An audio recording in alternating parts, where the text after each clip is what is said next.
the Speaker of the House. Welcome to Prime Minister's Questions. Before we come to Prime Minister's Questions, I would like to point out that the British Sign Language interpretation of the proceeding is not available anywhere.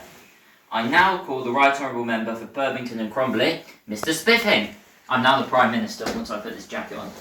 Oh, no, you don't get a chair. Go back to the back benches.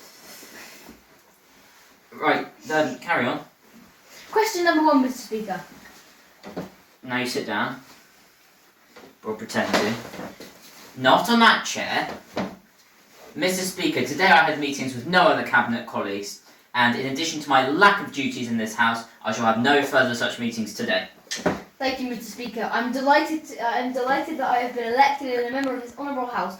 May I ask the Prime Minister what thought has he even given to supporting rural areas? Now you sit down again. Well, not on that chair. Why? Because you're not Leader of the Opposition yet. Well, I thank the Right Honourable Gentleman for his question, and may I ask him to refer to the Government's plan for helping rural communities established by my predecessor. Hello, I am once again the Speaker.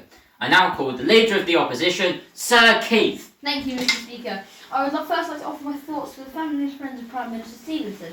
As a nation in grieving, my party will do everything it can to support the Government on this matter. Instead of a question, I would like to offer the Prime Minister the opportunity to make a statement. Thank you, Mr. Speaker. I am very grateful for the well wishes of the Right Honourable Gentleman. Our nation is fantastic. I have a Union Jack on my wall and a cup of tea as my phone screensaver. However, our Britain is at threat. The forces of darkness attempt to poison and blight this green and pleasant land. And the Leader of the Opposition helped.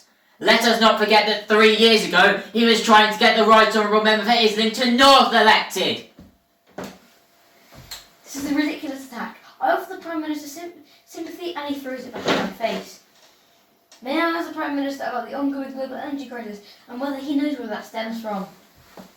Well, what I can say is that if the Right Honourable Gentleman and the Opposition were in power, we would have more taxes, more inflation and a failing economy. I listen to the British people. He listens to his union paymasters. The paper's not liking your speech. It seems you really can't name a single country. That's just absurd.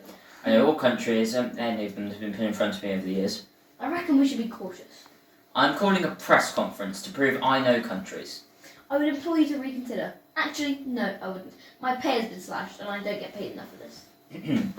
Just imagine I have a world map. So, I know America because they basically run our government. I know France because they're our major enemy.